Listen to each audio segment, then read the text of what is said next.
Banning Christianity. U.S. House passes Faux-Equality Act. The U.S. House of Representatives just passed the disastrous and dishonestly titled Equality Act that, if passed into law, will not merely gut First Amendment protections but effectively ban Christianity and any other religions that teach that homoerotic acts and cross-sex impersonation are immoral.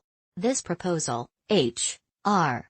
5, passed Friday afternoon by a vote of 236 to 173, with 23 not voting. The Illinois congressional delegation voted along party lines. Congressman Darren LaHood, R. Peoria, was absent but has told us that he was a no vote. Here are the 8 traitorous U.S. House Republicans who voted with the Democrats in favor of the Faux-Equality Act. Reps.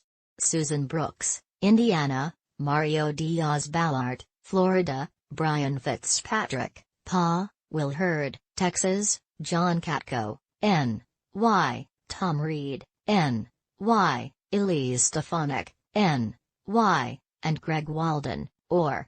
They sold their souls and our religious liberty, assembly rights, and speech rights for a mess of pottage in the form of their re-election bids. Either self-serving desire to preserve their position was their motivation, or they have no understanding of either equality or the differences between conditions like race and sex and conditions like homoeroticism and opposite-sex impersonation.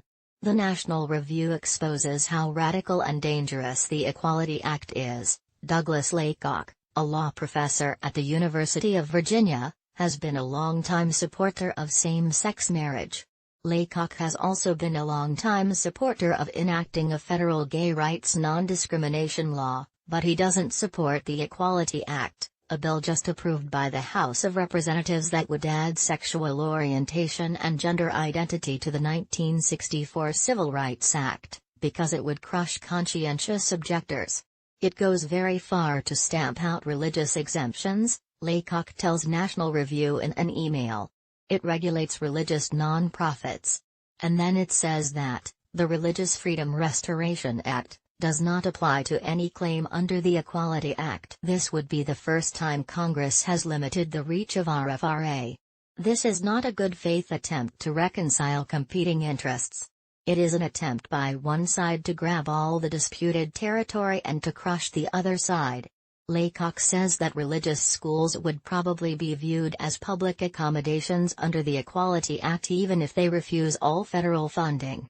If passed and signed into law, the Equality Act would require that federal law recognize disordered subjective feelings and deviant behaviors as protected characteristics.